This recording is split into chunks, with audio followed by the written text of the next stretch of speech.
Hello la team, j'espère que vous allez bien. Aujourd'hui du coup on se retrouve pour une petite recette spéciale Noël. Je vous ai concocté des petites recettes saines et bonnes au goût.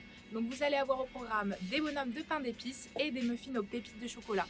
Je vous laisse découvrir ça dans la vidéo qui arrive. J'espère que vous allez aimer. N'hésitez pas à me partager vos recettes et vos photos. Et je vous laisse liker et commenter en masse. Bisous la team.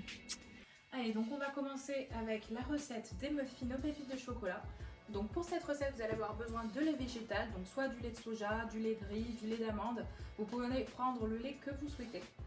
Ensuite, vous allez avoir besoin donc de 3 œufs. Ensuite, vous allez avoir besoin donc de sirop d'agave ou de sirop de miel. Vous aurez besoin de poudre d'amande.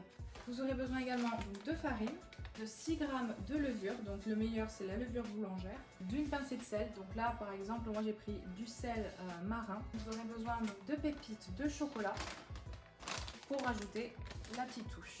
Ok. Donc une fois que vous avez préchauffé votre four, vous prenez votre saladier, puis vous remplissez donc votre verre doseur. Ici liquide, on a donc les détails. On va remplir la moitié jusqu'à là. On va avoir 160 ml. Hop, voilà, ça fait à peu près 160 ml.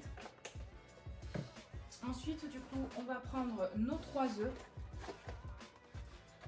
Puis, on va les casser dans le saladier et le mélanger avec les laits.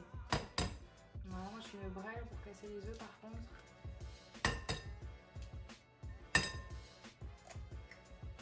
Donc une fois que vous avez rajouté vos œufs, vous pouvez mélanger avec le lait. Donc une fois que votre lait et vos œufs sont mélangés, vous rajoutez donc votre poudre d'amande.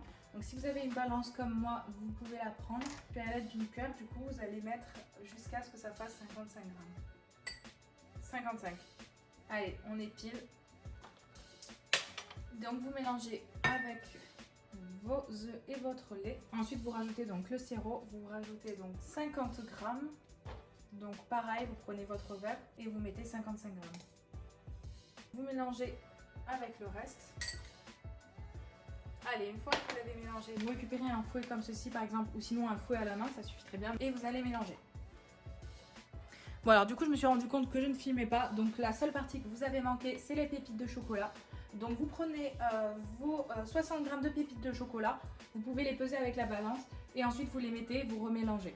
La farine donc c'est 190 g, vous mélangez donc avec la levure et ensuite une fois que vous avez une pâte assez homogène donc comme ceci, un peu solidifiée, vous récupérez votre sel et vous rajoutez donc une pincée de sel pour rajouter un petit peu de goût.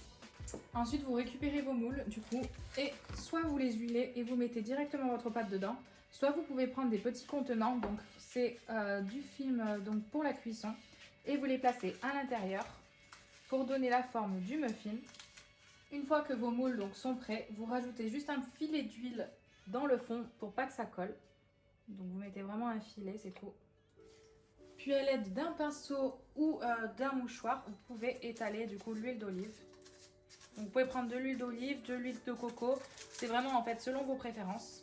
Et ensuite vous essayez d'étaler de sorte à ce que ça puisse éviter de coller donc sur les bords, sur le dessus, le dessous, etc. Une fois donc vos moules bien huilés, vous pouvez rajouter avec une cuillère votre pâte.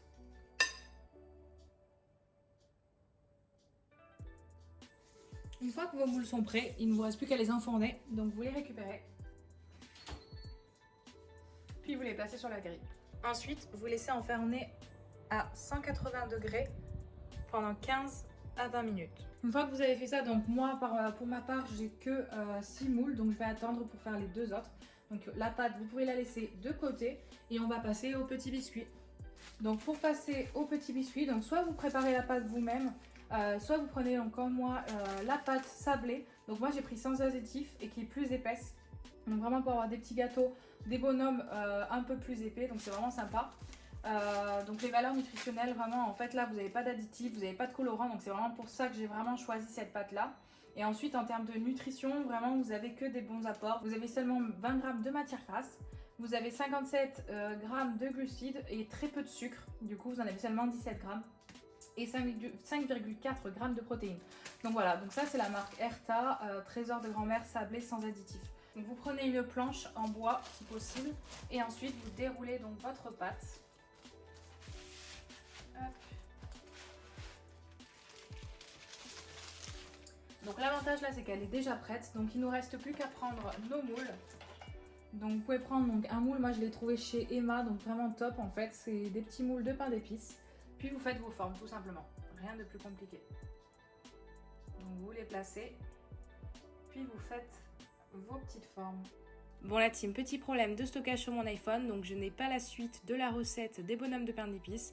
Donc une fois que vous avez la forme avec vos moules des pains d'épices, il vous suffit juste de prendre un jaune d'œuf, puis de peindre vos pains d'épices. Ensuite vous formez des petites boules avec votre pâte d'amande pour faire les yeux et les boutons. Vous pouvez également les faire avec des pépites de chocolat. Puis ensuite vous enfournez le tout et vous dégustez à froid. C'est tout la team, gros bisous!